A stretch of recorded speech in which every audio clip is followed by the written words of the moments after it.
नमस्कार, आप सभी का स्वागत करती हूं भारत 24 पर। मैं हूं आपके साथ पूर्णिमा मिश्रा। शाम के 6 बज चुके हैं, दहाड़ का वक्त हो चला है। प्रधानमंत्री नरेंद्र मोदी ने कांग्रेस समेत विपक्षी पार्टियों के उन आरोपों का जवाब दिया जिसमें दावा यह किया जा रहा था कि अगर बीजेपी 400 सीटें जीतेगी तो संविधान बदल देगी। पीएम मोदी ने कहा कि जहां तक संविधान का सवाल है, आज बाबा साहेब अंबेडकर खुद भी आ जाएं तो भी संविधान खत्म नहीं कर सकते हैं। हमारा संविधान हमारे लिए गीता, रामायण, बाइबल और कुरान है। विपक्षी पार्टियां काफी दिन से इस बात का दावा कर रही हैं कि बीजेपी अगर 400 सीटें जीतती है तो संविधान को खत्म कर दिया जाएगा, देश से चुनाव खत्म हो जाएंगे और नरेंद्र मोदी राजा बन जाएंगे। पीएम मोदी ने विपक्ष के आरोपों पर प्रहार करते हुए कहा कि चुनाव के समय संविधान के नाम पर झूठ बोलना कांग्रेस और इंडी गठबंधन का फैशन बन चुका है।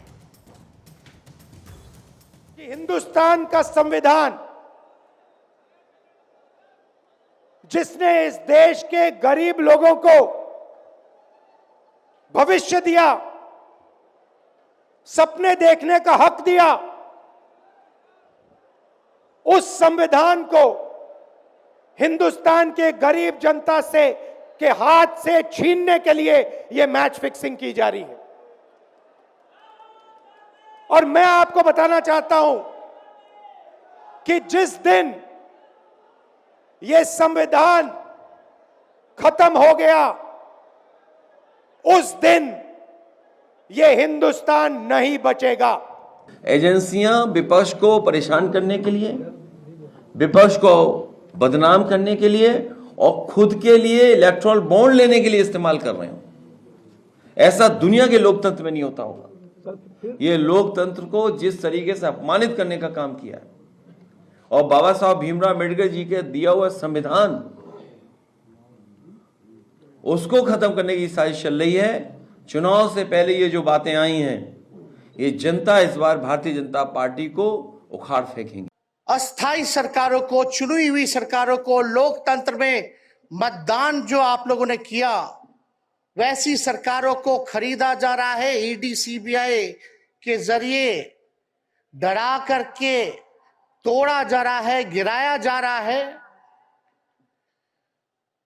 जहां सच नहीं, केवल झूठ का प्रोपेगेंडा चलाया जा रहा है, संविधान लोकतंत्र पे खतरा है, वहां आदरणीय राहुल गांधी जी ने सभी लोगों को जोड़ने के लिए, देश के लोकतंत्र को बचाने के लिए, देश के संविधान को बचाने के लिए, अमन, चैन, भाईचारा कायम करने के लिए, नफरत को हराने के लिए इन्होंने जो भारत जोड़ो यात्रा किया है, इसके लिए हम दिल से धन्यवाद इनको देना चाहते हैं, कांग्रेस पार्टी को देना।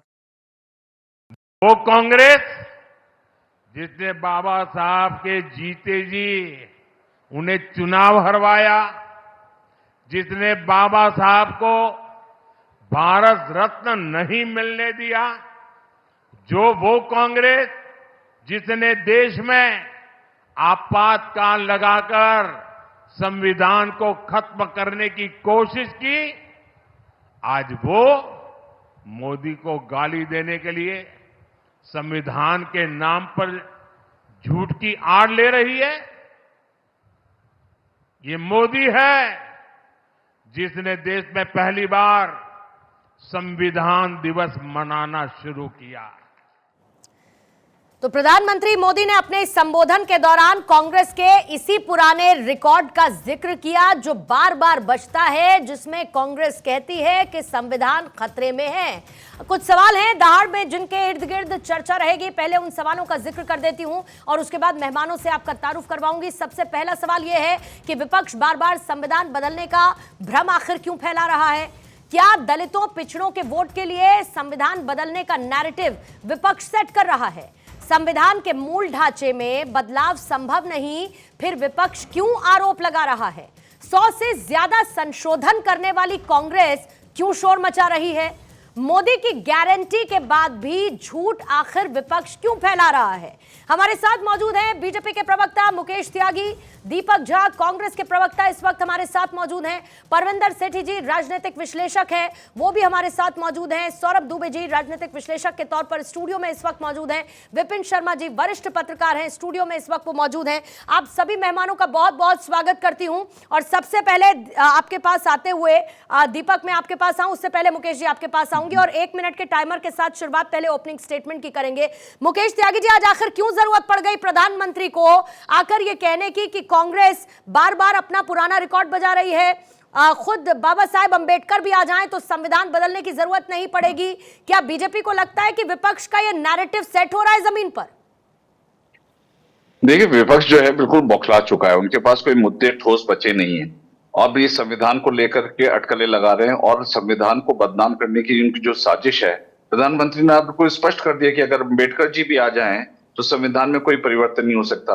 संविधान को देखिए, ऐसा है कि संविधान हमारा एक टेक्स्ट से एक ऐसा ग्रंथ है जो कि भारत की पूरी आधारशिला और उसकी बुनियाद को रखता है तमाम। तो लेकिन ये तो कांग्रेस है जिन्होंने इमरजेंसी लगाई थी 1975 और 77 में, कैसे फंडामेंटल राइट्स को इन्होंने निलंबित कर दिया था और लोगों को ऐसे ऐसे लोगों को जेल के अंदर बंद कर दिया maintenance of internal security act के तहत, और उनको ना तो हैबियस कॉर्पस मिलता था ना मैंडामस मिलता था, सारी रिट्स उनकी सस्पेंड कर दी गई थी, कोर्ट में उनको न्याय नहीं मिलता था, कॉफे पोसा के अंदर उठा करके 2-2 साल के लिए बड़े बड़े राजनीतिक लोगों को बंद कर दिया और उनको बिना बताए नसबंदी कर दी। तो अराजकता की पराकाष्ठा स्पर्श करने वाले लोग जो है संविधान के ऊपर तो ना ही बोले। 42nd अमेंडमेंट 1976 में इन्होंने सेक्युलरिज्म डाला, ये भी इनकी एक तुष्टिकरणी अपीसमेंट की एक पॉलिटिक्स थी। इस प्रकार से जो है सेक्युलर स्ट्रक्चर देकर के भारत के संविधान में हमेशा बुनियादी तौर से इसको सेक्युलर कैरेक्टर ही माना गया है, लेकिन इसमें सेक्युलर डालने के पीछे इनकी राजनीतिक मंशा थी। ये वही थे जिन्होंने, हम 1 सेकंड में खत्म कर रहा हूं, अम्बेडकर जी को जो है कॉन्स्टिट्यूएंट असेंबली में मेंबर बनने के लिए इनको रोका गया, किस प्रकार से इन्होंने षड्यंत्र किया, हर प्रकार से अंबेडकर जी को जलील करने का। ठीक है मुकेश जी, आपका ओपनिंग स्टेटमेंट था, इसके बाद आपको पूरा समय दूंगी, मैं लौटती हूं आपके पास। दीपक झा जी आपके पास आते हुए ये बताइए कि संशोधन तो खुद कांग्रेस ने किया, 100 से ज्यादा बार किया, फिर ये संविधान खत्म हो जाएगा वाला नैरेटिव मोदी बन रहा है, तानाशाह 24 का चुनाव जीत गए तो मोदी राजा बन जाएंगे, इलेक्शन नहीं होगा, ये सारा नैरेटिव सेट करने की जरूरत क्यों आन पड़ी है? क्या आपको लग रहा है कि कांग्रेस चुनाव से पहले चुनाव हार गई है? पूर्णिमा जी, सबसे पहले आपके दर्शकों को नमस्कार। ये बताइए, संविधान संशोधन और संविधान में बदलाव करना, संविधान बदल देना, दोनों एक ही है क्या? भाजपा की जो मंशा है वो संविधान को बदल देना, क्योंकि इन्होंने अपनी विश्वसनीयता खो दिया है। बात यह है कि जो नरेंद्र मोदी जी मंच पे भाषण देते हैं, अगले दिन आगे गृह मंत्री जी उसको कहते हैं तो जुमले हैं, तो चुनाव में जुमले बोले जाते हैं। तो नरेंद्र मोदी जी से देश क्या उम्मीद करेगा? नरेंद्र मोदी जी और भाजपा अपनी विश्वसनीयता खो चुकी है इस देश में। आप ये बताइए, नरेंद्र मोदी जी महंगाई का मां शब्द नहीं बोलते हैं, लेकिन मणिपुर जाएंगे नहीं, लेकिन मटन पे ज्ञान देने लगेंगे। देश की जनता ने क्या प्रधानमंत्री इसलिए चुना कि आप क्या खाएंगे, आप क्या पहनेंगे? ये दूसरों के बेडरूम में जाके पेगासस लगाने वाले लोग, जासूसी करने वाले लोग आज इस देश में किस हालात पे आ गए हैं? इनके जो बीजेपी के कैंडिडेट हैं वो कह रहे हैं कि आप हमको इतना वोट दीजिए, हमारी इतनी सीट लेके आइए कि हम जाके संविधान को बदल सके। संविधान में पूरा का पूरा संशोधन की बात नहीं, संविधान ही हटा देंगे। जब एक वन नेशन वन इलेक्शन की बात करते हैं, ये दीपक झा, ये सब जानते हैं कि संविधान संशोधन में और संविधान बदलने में अंतर क्या होता है। ये एक उदाहरण मात्र था जो मैंने आपके सामने रखा था। और आपने जो बेडरूम में घुसने की बात की, आप खुद मोदी जी बेडरूम में घुसे या फिर किसी ने सोशल मीडिया पर एक विंडो निकाल के मछली वाला वीडियो डाल दिया, ये मुझे बताने की जरूरत तो है नहीं। लेकिन मेरा सवाल आपसे यही था कि ये नैरेटिव आखिर क्यों सेट किया जा रहा है? क्या कांग्रेस चुनाव से पहले चुनाव हारने की सुगबुगाहट को महसूस कर रही है? क्या ये डर है? क्योंकि मुद्दा विहीन तो हर कोई नजर आता है ना, असल मुद्दों की बात तो कोई भी नहीं कर रहा, फिर चाहे वो बीजेपी हो, फिर चाहे वो कांग्रेस हो। बहरहाल सौरभ जी आपके पास आते हुए, मैं आ रही हूं आपके पास। सौरभ जी आपके पास आते हुए, क्योंकि सबसे बड़ा सवाल है कि इस तरीके की बातें लगातार की जा रही हैं कि मोदी हिटलर हैं, मोदी संविधान को खत्म कर देंगे, न जाने मोदी क्या क्या कर देंगे, ये विपक्ष का अपना एक नैरेटिव हो सकता है, लेकिन इसका आधार क्या है? क्यों इस तरीके की बात विपक्ष हर एक मंच से कहता है कि मोदी संविधान को खत्म कर देंगे और राजा बन जाएंगे? देखिए, तर्कों की जब कंगाली होती है ना, तो वो व्यक्ति को कुतर्कों का मवाली बना देती है। जिस प्रकार से अभी दीपक झा जो है, आप संविधान पर बात करनी है तो चले गए कहां कहां पर, वो जो है देश विदेश घूम करके आ गए। आप एक बात बताइए, मैं पूछ रहा हूं, चलिए संशोधन तो कांग्रेस ने किया, ये तो आप भी जानती हैं, आप बता चुकी हैं। मैं ये पूछ रहा हूं, क्या 2014 से प्रधानमंत्री, अभी तक तो प्रधानमंत्री नरेंद्र मोदी है ना भारत के, कितनी बार आपने बताइए संविधान के साथ छेड़छाड़ की उन्होंने संविधान को कमजोर किया है या संविधान को मजबूत किया है? और अगर संविधान को कमजोर किया होता तो 2019 में जनता उनको इतने भारी बहुमत से क्यों चुनती? जो लोग 282 पे चुन करके आए थे, वो 303 पर आते हैं अकेले दम पे, और उस गठबंधन के साथ नहीं, अकेले दम पे, और अब आने की बात करते हैं 370। तो वो लोग जो संविधान को मजबूत करने का प्रयास कर रहे हैं, वही तो, उनको तो जनता चुन रही है ना। जनता तो देखती है ना कि आप संविधान को कौन कमजोर कर रहा है और संविधान को कौन मजबूत कर रहा है। मैं इनसे पूछ रहा हूं, कांग्रेस के हमारे मित्र हैं, ये बताइए, जब ओबीसी की आप बात करते थे हर समय, ओबीसी को संवैधानिक दर्जा किसने दिया? ओबीसी को संवैधानिक दर्जा देने वाले प्रधानमंत्री श्री नरेंद्र मोदी हैं। मैं भी बताऊं आपको, देवगौड़ा जी के नाम पे आपने चुनाव लड़ा था और गा करके बजाया था उस समय कैसेट कि पहला पिछड़ा प्रधानमंत्री कांग्रेस पार्टी दे रही है, लेकिन उनको वहां पर ओबीसी का दर्जा प्राप्त नहीं था। जब अमित शाह जी 2015 में देवगौड़ा जाति को ओबीसी के अंडर में लेकर के आते हैं, तब वो जाति आती है पिछड़ी में। ये ज्ञान जो है दूसरों को देने के पहले कांग्रेस पार्टी, संविधान के साथ आपने क्या खेल किया है, कश्मीर के साथ क्या खेल किया था, हैदराबाद के साथ क्या खेल किया था, जूनागढ़ के साथ क्या खेल किया था, इस पर चर्चा करने की जरूरत नहीं, बहुत पुराने विषय है, नेहरू जी पे चर्चा करने की जरूरत नहीं है। लेकिन मैं ये कह रहा हूं कि अगर आपके पास तर्क नहीं है, अगर आपके पास जो है मुद्दे नहीं है, तो आप कहते हैं कभी 370 वापस लाएंगे, बताइए, कभी कहते हैं संविधान चेंज हो जाएगा, चुनाव ही नहीं होंगे। अरे भैया, लगातार चुनाव हो रहे हैं, चुनाव में आपकी भी जीत हो रही है, हिमाचल आपने भी जीता है, कर्नाटक आपने भी जीता है, अब बाद में आप कहेंगे कि ईवीएम खराब है। कुछ तो ऐसी बात करिए जो जनता आपके मुद्दों से प्रभावित हो, जिसके आधार पर 44 से कम आप 50 का आंकड़ा तो छू पाए। लेकिन मुझे लगता है कि जिस प्रकार से अमेठी खाली है, जिस प्रकार से रायबरेली की सीट अभी खाली पड़ी है कांग्रेस के मित्र, वहां पर आप अपने प्रत्याशी उतारने की बजाय अगर जनता को इस तरह से गुमराह करेंगे, तो जनता जानती है कि जब तक प्रधानमंत्री श्री नरेंद्र मोदी है, देश का संविधान मजबूत होगा, देश का लोकतंत्र मजबूत होगा, और जनता उनको इसी आधार पर चुनकर। दीपक जी, जल्दी से इसका जवाब दीजिएगा, फिर विपिन सर आपके पास और परविंदर सेठी जी आपके पास आऊंगी। जल्दी से दीपक। देखिए मैं नहीं समझता कि ऐसे अरे गैरों का जवाब देना चाहिए, क्योंकि इनके पास अरे गहरे नहीं है। दीपक जी सम्मानित पॉलिटिकल एनालिस्ट हैं, स्टूडियो में बतौर मेहमान इस चर्चा में वैसे ही बुलाए गए हैं जैसे कि आपको बुलाया गया है। अरे गहरे नहीं है, जो शब्दों के अरे गहरे नहीं, अरे गहरे इसलिए, पूर्णिमा जी, अरे गहरे इसलिए है नहीं, अरे गहरे नहीं है सर, अरे गहरे नहीं है। यहाँ पे आके आप इनको ने टोका नहीं, जब मवाली कहते हैं, नहीं अरे गहरे नहीं है, नहीं है, आपको तमीज इनको सिखाना पड़ेगा। जब यहाँ पे बैठ की चैनल पे किसी को दूसरे को मवाली नहीं बोल सकते। आपको शब्दों का भी कम ज्ञान है। सुनिए, मैंने एक वाक्य बोला, तर्कों की कंगाली जो है वो कुतर्कों का मवाली बनाती है, वो व्यक्तिगत आप पे नहीं बोला गया। अगर आपको भाषा नहीं समझ में आती है तो उसका ज्ञान ले लीजिए, और यही चेहरा देख रही है देश की जनता। जो शब्द आपने प्रयोग किया ना, अभी जो शब्द आपने प्रयोग किया, यही देश की जनता देख रही है।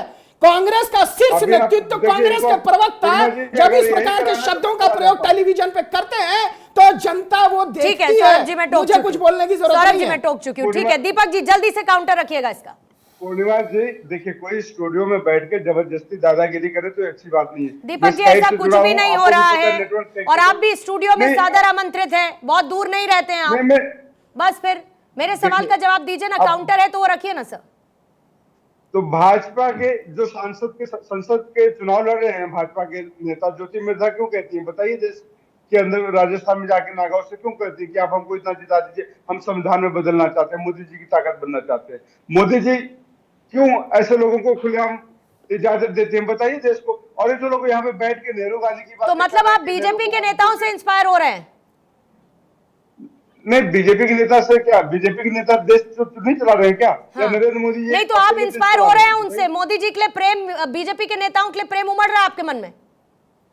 अब आप आप सवाल क्या कर रही हैं, आपको पता नहीं चल रहा? अरे सर, आप जवाब क्या दे रहे हैं, ये आपको पता चल रहा है क्या?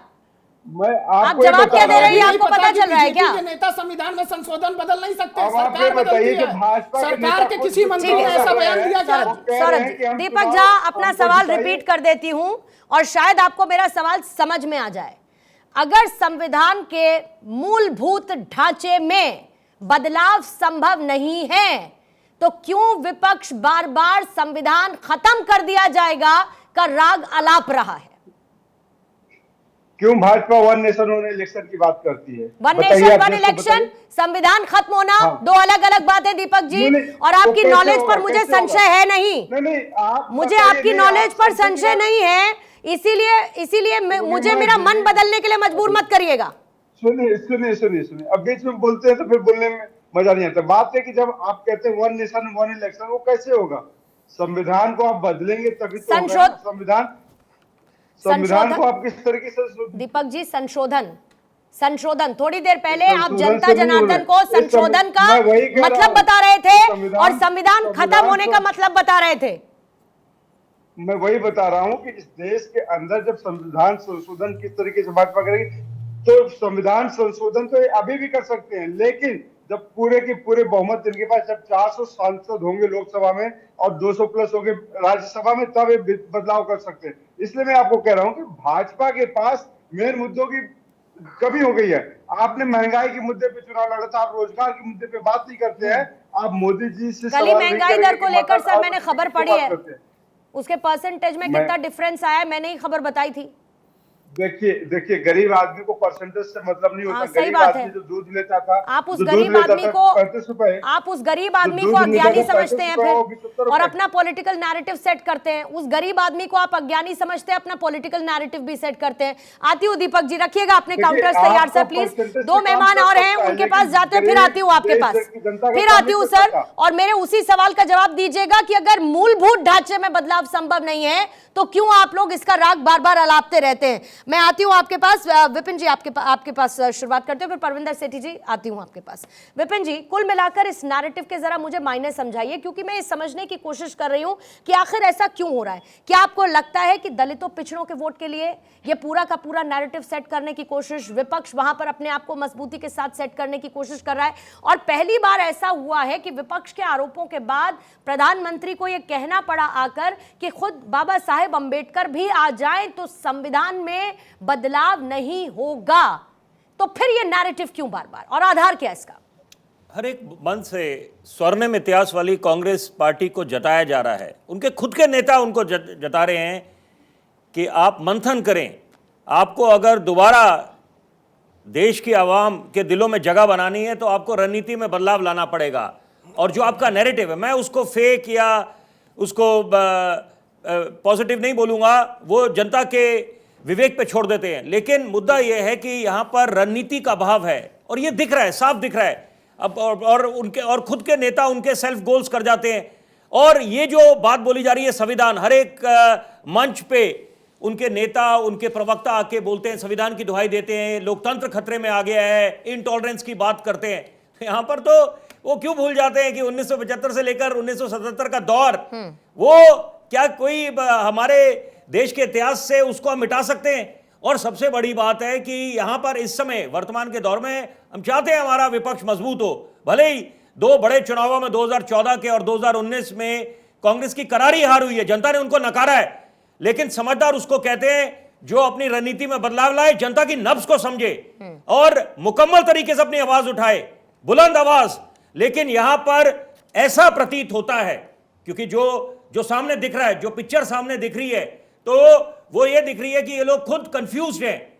इनकी रणनीति में भी अभाव है, कंफ्यूज भी है और रिलक्टेंसी। मतलब इसका मतलब बड़े सरल भाषा में आपके दर्शकों के लिए बताएं कि यहां पर वो आधे अधूरे मन से अगर चुनावी मैदान में उतरेंगे तो क्या बाजी मार पाएंगे, क्या जीत दर्ज कर पाएंगे? और सबसे बड़ी बात है, बात करें, आप सरकार का विरोध करें, ये आपसे अपेक्षा करी जाती है, लेकिन यहां जहां पर कुछ मुद्दे जो राष्ट्र हित से जुड़े हैं, जनमानस से जुड़े हैं, बहुत जरूरी बात मैं बोलूंगा आप कि यहां पर एक तरफ अगर आप ऐसा नैरेटिव दें कि सेना पिट रही है, मुझे तो ये शर्म आती है। मैं एक फौजी का बेटा हूं, फौजी खानदान से आता हूं, फौजी का भाई हूं, फौजी का पोता हूं, तो आप खुद समझे कि यहां पर मुझे कैसा महसूस होगा, बाकी लोगों को तो आप छोड़ें, लेकिन यहां पर अगर आप हमारा देशवासियों का ये दायित्व बनता है, जिम्मेदारी बनती है कि हम अपने फौज का मनोबल 7वें आसमान पर रखें, और यहां पर अपने अंदरूनी हमारी अंतर्कले हो सकती है, कुछ मतभेद हो सकते हैं, लेकिन यहां पर विदेशी ताकतों को और खासतौर पर विदेशी मीडिया को मौका न दे कि हमारे को नीचा दिखाएं। और ये बात है, निश्चित बात है, कोई राम राज्य नहीं आ गया, अभी चुनौतियां बेशुमार है। और वही बात मैं जिक्र करना चाहूंगा, जब सदी की सबसे बड़ी महामारी आई, हम लोग देश इंतजार कर रहा था कोई ऐसा उपचार आए, रोकथाम आए कि ये निजात पा पाए सदी की सबसे बड़ी महामारी से। लेकिन जब टीकाकरण आया, जिसका श्रेय महान वैज्ञानिकों को जाता है, वहां पर अलग किस्म की राजनीति शुरू होगी। तो ये देश सब देख रहा है। ठीक है। इस समय रणनीति में कांग्रेस पार्टी बदलाव लाएगी, तो ये स्वर्णिम इतिहास वाली पार्टी है, ग्रैंड ओल्ड पार्टी, ठीक है, जिसने बड़े महानुभाव लेकिन बदलाव लाएगी या नहीं, ये तो कांग्रेस के पर्सपेक्टिव पे डिपेंडेंट है ना सर, कि ऐसा चाहती है वो करना या नहीं करना चाहती है, आकलन करना चाहती है या नहीं करना चाहती है, या फिर वही राग बार बार अलापना चाहती है। ये बाय चॉइस कांग्रेस की चॉइस है। लेकिन परविंदर सेठी जी आपके पास, क्योंकि बार बार एक तरीके से संविधान को खत्म करने का जो भ्रम फैलाया जा रहा है, इस नैरेटिव पर आपका क्या टेक है? सबसे बड़ी बात यह है कि खतरे में कौन है असल मायने में?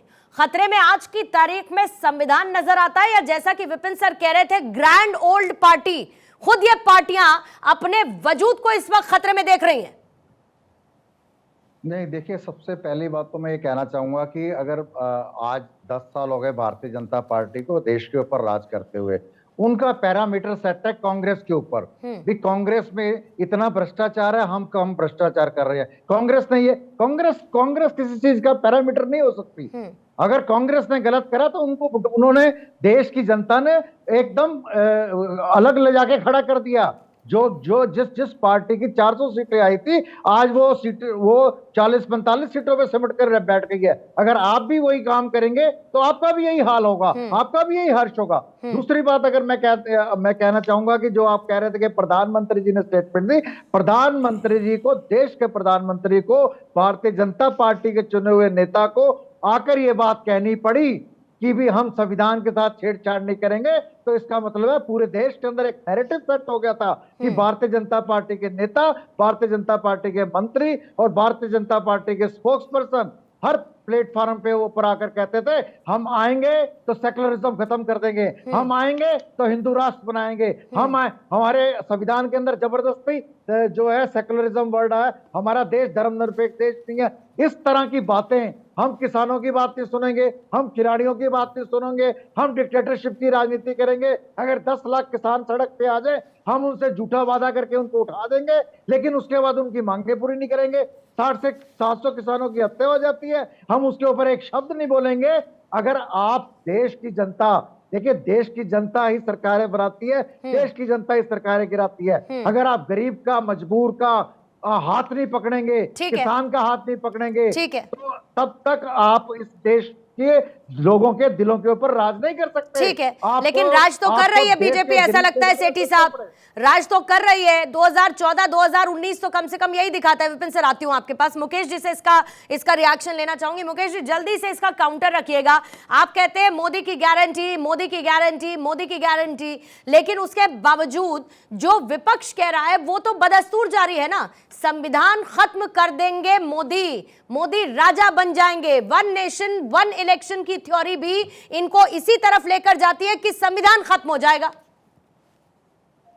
नहीं, इनके पास कोई लीगल आर्गुमेंट तो है नहीं। देखिए, ये हवा में लठ चला रहे हैं और हवा में बातें कर रहे हैं। इसका क्या ठोस इनके पास प्रमाण है कि मोदी जी बात परिवर्तन करने वाले हैं? आज मोदी जी ने दूध का दूध पानी का पानी कर दिया, ये कहकर के अम्बेडकर जी भी आ जाएं तो इस कॉन्स्टिट्यूशन को कोई इसमें चेंज नहीं कर सकता, कोई प्रस्तापन नहीं कर सकता, और ये असंभव है। हमारी देश में डेमोक्रेसी है, डेमोक्रेसी के अंदर आप ये नहीं कि डिक्टेटर की तरह से आपने संविधान को पानी में फेंक दिया। संविधान ही इस देश का बुनियाद है और यही चलता रहेगा। मोदी जी के बारे में बात कर रहे हैं, एक सेकंड परविंदर जी, ये वही कांग्रेस ही थे जिन्होंने, सुन लीजिए सेठी जी, सुन लीजिए, आपने बोला, मैंने बीच में बोला, मैं ये कह रहा हूँ कि ये कांग्रेस वही थे जो बड़े बड़े प्रवक्ताओं ने, बड़े बड़े नेताओं ने बड़ी बड़ी बातें करी है भारतीय जनता पार्टी की, और उन्होंने आप मुझे बताइए किस आधार पे आप कह सकते हैं कि भारत का संविधान जो है प्रस्थापित होगा? किस आधार पे कह सकते हैं आप? कहां पर संविधान के ऊपर कोई कोई कर ही अटैच नहीं है? सकता। सबसे बड़ी कोई दिक्कत क्या है कर मैं ही नहीं आपको सकता बताऊं, सर। सबसे ये बड़ी आपको दिक्कत डर इनको नजर ये आया, है कि आपकी घबराहट, 370 प्रधानमंत्री की 370 और इनके अपनी दिल में दिखती हुई जुबान हार, नासूर बन के चल अपनी रहा है। दिखती हुई हार कांग्रेस के ने जिस डर से प्रकार उन्होंने कश्मीरी के जनता साथ को मिलकर आश्वासन के दिया जम्मू कि मैं कश्मीर किसी के के लोगों साथ का छेड़छाड़ शोषण नहीं किया, करूंगा। 370 जो हमने हटने के पहले बाद बातें कही ये हैं, घबरावे, जिसको उन बातों टेम्पररी को प्रोविजन को ये क्लियर करा परमानेंट प्रोविजन प्रधानमंत्री ने समझते आके। थे, वो हट जाने के बाद इनको डर लग रहा है कि कहीं हम पर भी अटैक ना जाए। नहीं, आपको ये डर लग रहा है, भ्रष्टाचारी तभी डर रहे हैं। प्रधानमंत्री जी अभी स्टेटमेंट लेफ्ट दे रहे फ्रंट के लोग कह रहे हैं कि हम आपको डर लग पीएमएलए रहा है, एक्ट को तभी ही हटा देंगे। प्रधानमंत्री स्टेटमेंट अरे दे आप रहे हैं कौन होते हैं कि पीएमएलए हम एक्ट को हटाने छेड़छाड़ के नहीं लिए? करेंगे, हम जो है अम्बेडकर जी आर्म भी फोर्स आगे बस स्पेशल छेड़छाड़ एक्ट को नहीं हटा होगी। देंगे। इसका तो मतलब इनकी आपकी मंशा तो तैयारी ये थी। है आपको पता कि लग गया भारत देश के के अंदर अंदर सिर्फ इनका नैरेटिव रूल सेट चले हो गया बिना बीजेपी का, डेमोक्रेटिक बीजेपी सपोर्ट के के। नेताओं का 2014 में जो हारे, धमकाने के ऊपर 2019 में विश्वास हारे, करते हैं, लगातार देश को हारते जा रहे हैं। धमकाने अब के ये ऊपर नई शगुफा निकाला है कि साहब भारत का संविधान जो है अलग हो जाएगा। अरे किस आधार पे कह रहे हैं आप इस बात को? कौन सा आधार आपके पास?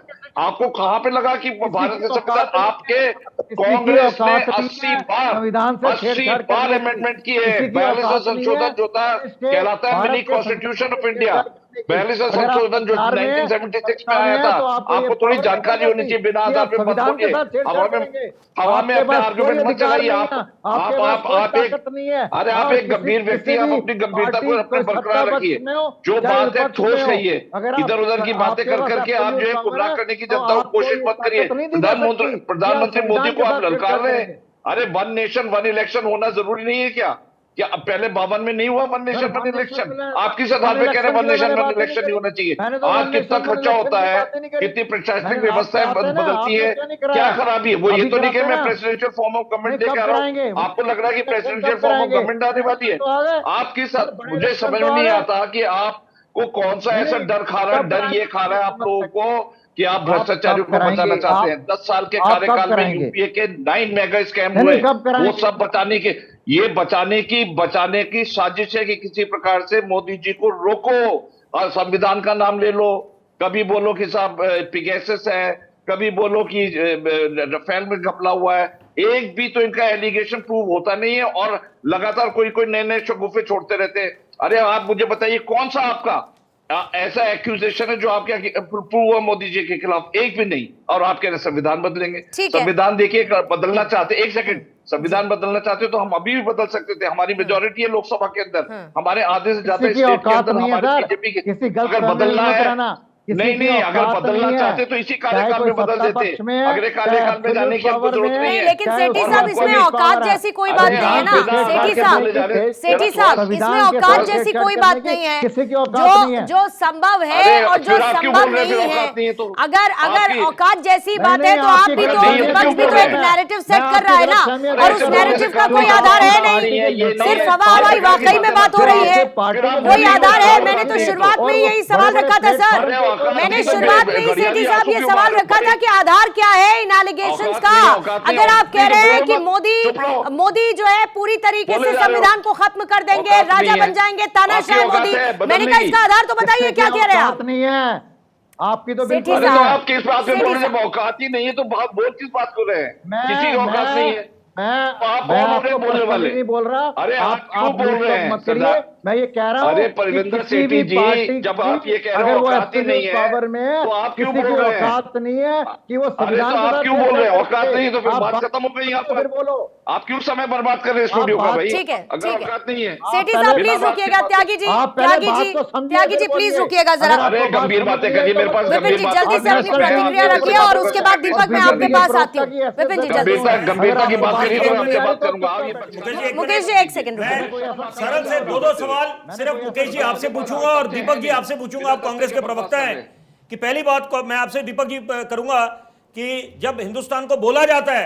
आप तो बात कर रहे हैं कि संविधान खतरे में आ जाएगा, कि ये भूल जाते हैं कि सितंबर 2023 तक 106 बारी संविधान में संशोधन हो चुके हैं, और ये ज्यादातर संशोधन किसके कार्यकाल में हुए? आजादी के बाद कौन सत्ता में काबिज रहा है, ये भी जग जाहिर है।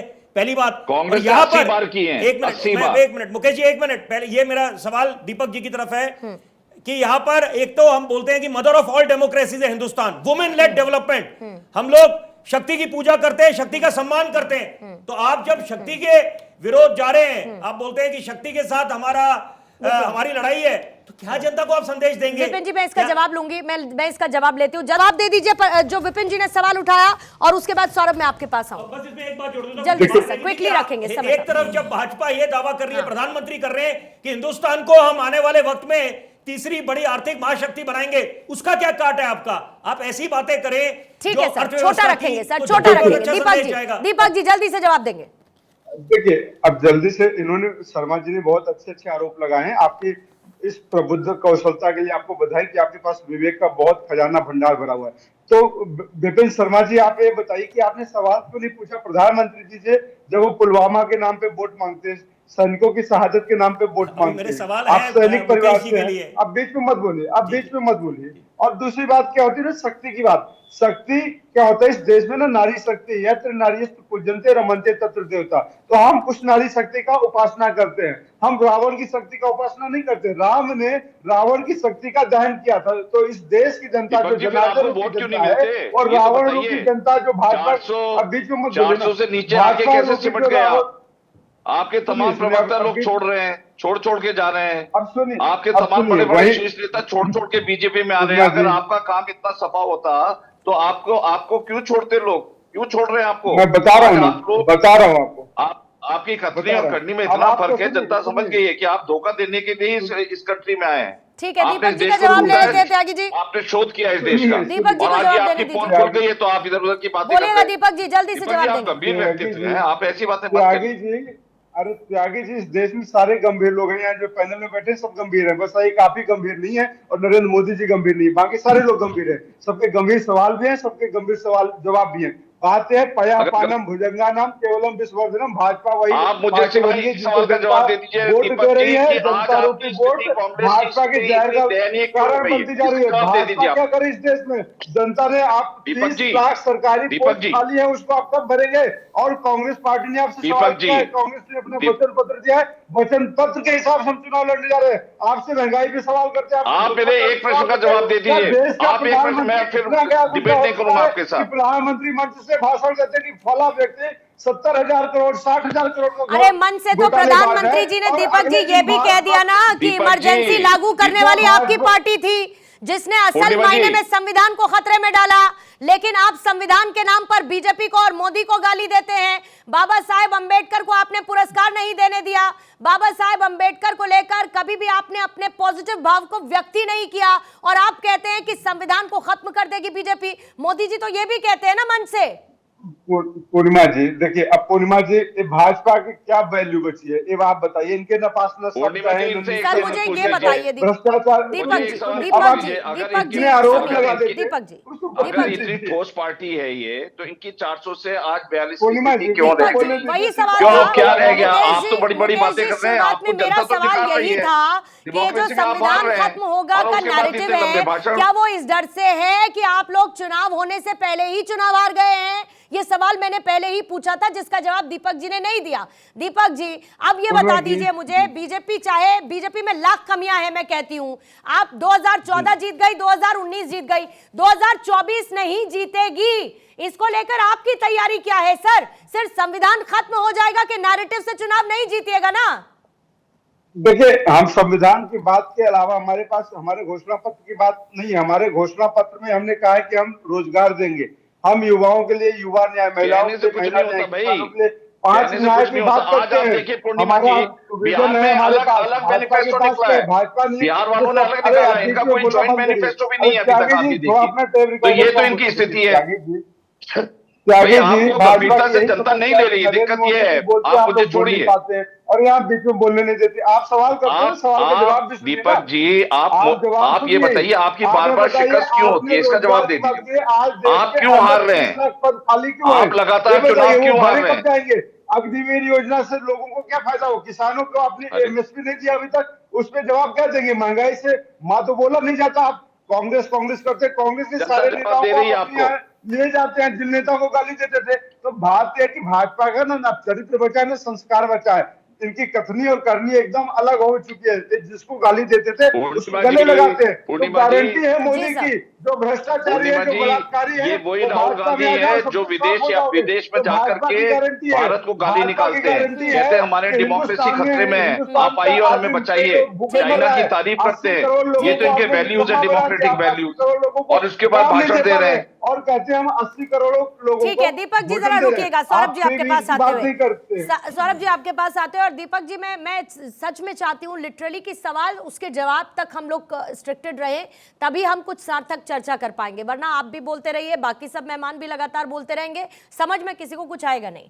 सौरभ जी आपके पास आते हैं। और वही जो मुकेश त्यागी जी ने जिसका जिक्र किया, प्रधानमंत्री जी भी कहते हैं कि विपक्ष लगातार जो एंटी नेशनल फोर्सेस हैं उनके साथ खड़ी हुई नजर आती है। राहुल गांधी बाहर जाते हैं, देश को कमजोर करने की कोशिश करते हैं, लेकिन फिर उसके बाद ये भी कहते हैं कि हम देश हित में बात कर रहे हैं, संविधान खत्म हो जाएगा। ये बात देश हित में कैसे हो सकती है? ये तो एक बार फिर से देश को, देश की जनता के मन में एक भ्रम की स्थिति, एक परसेप्शन, एक नैरेटिव सेट करके देश को तोड़ने की कोशिश है ना। देखिए इनके मनीषंकर ये जाकर के पाकिस्तान में बोलते हैं कि मोदी की सरकार को हटाओ, पाकिस्तान से अरे मुकेश ठीक है मुकेश जी, ये सवाल सौरभ जी से था। चमचागिरी करते हैं, डोनाल्ड ट्रंप के लिए नारे लगवाते हैं, तब बात नहीं आती, तब भूल जाते हैं। दीपक भाई आपके बीच में नहीं बोला, मेरे से सवाल है, दूसरे देश के अब लिए बात कर लेने दीजिए। अब आप शांत हो जाइए दीपक भाई, अब शांत हो जाइए। अरे झांसा शांत हो जाइए, आप शांत हो जाइए। देखिए अरे आपने तो चीजें को गली का गुंडा बोला है, तो संविधान में संशोधन जिन्होंने किया, संविधान आप राज्यसभा के टिकट देते हो लोगों को, शर्म नहीं आती? आप शांत हो जाइए भैया। किसने बोला है? आप टिकट देते हैं। मुकेश त्यागी जी, सौरभ जी आपके साथ वन ऑन वन अलग से रख सकते हैं, क्योंकि बाकी लोग भी हैं, उनको भी मुझे प्लीज इंक्लूड करने दीजिए सर। और मेरा सवाल सौरभ जी से था, उनका जवाब सुन लेते हैं, फिर उसके बाद आप लोग कंटिन्यू करिएगा। बोलिएगा सौरभ जी। देखिए, संविधान पर अगर कोई बयान आएगा तो सरकार के द्वारा आएगा, और सरकार का मुखिया कह रहा है कि संविधान में संशोधन जो है अब स्वयं बाबा साहब अंबेडकर भी नहीं कर सकते, तो आप उसके बयान को मानिए। बाकी कोई अगर कोई बयानबाजी करता है तो अधिकृत तो नहीं है। जिस प्रकार से अगर कांग्रेस के प्रवक्ता कोई बयान देंगे तो अधिकृत बयान वही माना जाएगा ना, कोई कांग्रेस के नेता का बयान तो नहीं माना जाएगा, या कांग्रेस में पार्टी के शामिल कोई कार्यकर्ता का। तो जो संविधान का नियम बना है, कम से कम उसको तो पालन करिए आप। संविधान का नियम यही है कि जो सरकार में संवैधानिक पद पर है वही इस बात बारे में जो है बयानबाजी कर सकता है। एक बात। दूसरी बात, एक बात बताइए, भीमराव अंबेडकर जी जब चुनाव लड़ने जा रहे थे, उनको हराने के लिए किसने रणनीति बनाई थी? ये इतिहास का निकाल के बताना पड़ेगा। जब संविधान दिवस पहली बार प्रधानमंत्री नरेंद्र मोदी की सरकार बनती है, 2014 में मनाने का प्रयास किया जाता है, तो उसका कांग्रेस विरोध करती है। तो वो किसका विरोध करती है? वो उन्हीं महापुरुष का तो विरोध कर रही थी ना जिन्होंने संविधान निर्माता है। और जब आप ये कहते हैं, आपकी अलायंस के कुछ लोग कहते हैं कि भारत के जितने भी परमाणु हथियार हैं हम उनको नष्ट कर देंगे, वो अपने घोषणा पत्र में डाल के रखी है आपकी अलायंस पार्टी। वो देश विरोधी नहीं है, वो संविधान विरोधी नहीं है, तो क्या है?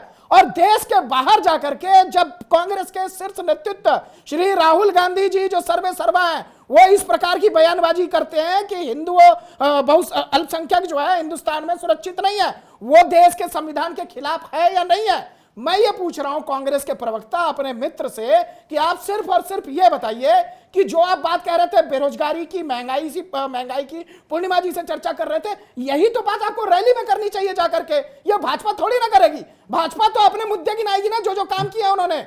आपको महंगाई और बेरोजगारी का मुद्दा आपको उठाना है रैलियों में, लेकिन आप उठा क्या रहे हैं वहां जाके? संविधान बदल देंगे जी, मुस्लिम तुष्टीकरण की बात कर रहे हैं, 370 लाने की बात कर रहे हैं। कहीं ना कहीं आप वामपंथी और मुस्लिम तुष्टीकरण की नीति जो है वो वापस लाने का प्रयास कर रहे हैं। और देश की जनता अब जो जातियों में, धर्मों में विभाजित थी, अब मुझे नहीं लगता कि वो इसके आधार पर आपको वोट करेगी। आपके शीर्ष नेतृत्व को इस बात को समझना चाहिए, और आपके भले के लिए मैं कह रहा हूं। और कांग्रेस के प्रवक्ता से पूछिए पहले कि वो जो उनकी अलायंस पार्टी है जिन्होंने बोला है कि भारत के सारे परमाणु हथियार खत्म कर दिए जाएंगे, नष्ट कर देंगे, तो उनके बारे में क्या कहा ना? प्रधानमंत्री जी ने कहा ना कि वो उनके साथ खड़े हुए हैं जो हमारे देश की शक्ति को खुद कम कर देना चाहते हैं, जो हमें अपनी सिक्योरिटी को खत्म करने की, उसको खत्म करने की बात करते हैं, इस तरीके के स्टेटमेंट्स देकर। दीपक जी, इस पर आप जवाब दीजिएगा, लेकिन उससे पहले परविंदर सेठी जी आपका काउंटर लेना चाहूंगी। वाकई में क्या ये नैरेटिव सिर्फ इसीलिए क्योंकि एक तरफ 400 पार की बात हो रही है? आप ये सोचिए, प्रधानमंत्री जी खुद ये स्टेटमेंट दे देते हैं। और राहुल गांधी क्या कहते हैं?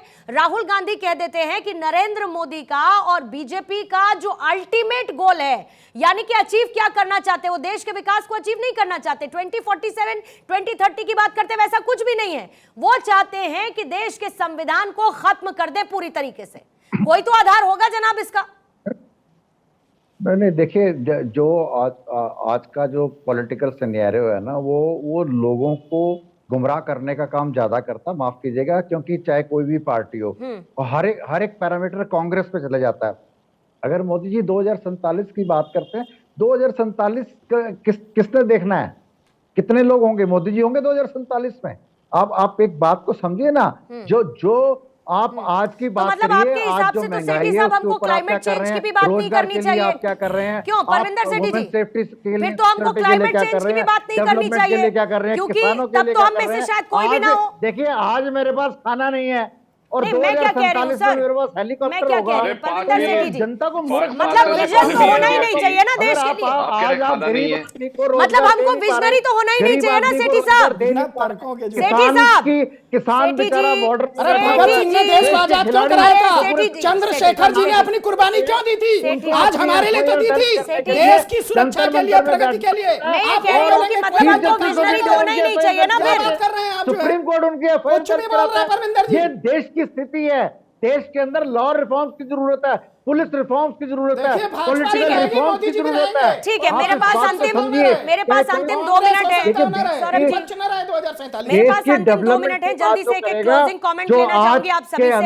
सेठी साहब, ठीक है, आपके हिसाब से मैं समझ गई कि विजनरी तो होना ही नहीं चाहिए हमको। हम आगे की क्यों बात करते हैं, हम में से तो कोई रहेगा ही नहीं। जल्दी से विपिन जी क्लोजिंग कमेंट 30 सेकंड्स का सर आपसे लूंगी।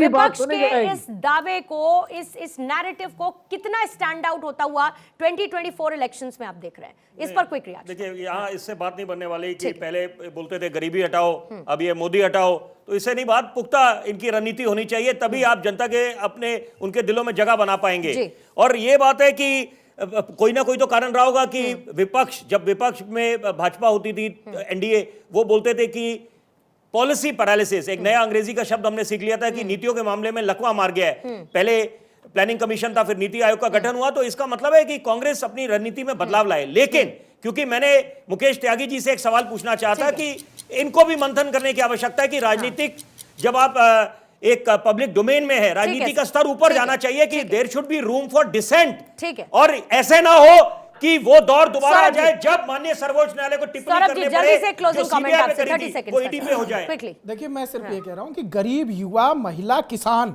और लोकतंत्र, भारत का संविधान मजबूत हो रहा है, मजबूत होता रहेगा। कांग्रेस पार्टी जब तक सत्ता में थी तब उसने भी अब संविधान की रक्षा की है। इस तरह के आरोप लगाना जनता के साथ, जनता के सामने, कहीं ना कहीं आप देश विरोधी कार्य कर रहे हैं। और अगर आपको चुनाव लड़ना है तो आप अपनी नीतियों पर आइए, अपने मुद्दों पर आइए, जनता को भ्रमित करने की कोशिश कीजिए। दीपक झा, जल्दी से क्लोजिंग कमेंट आपसे सर।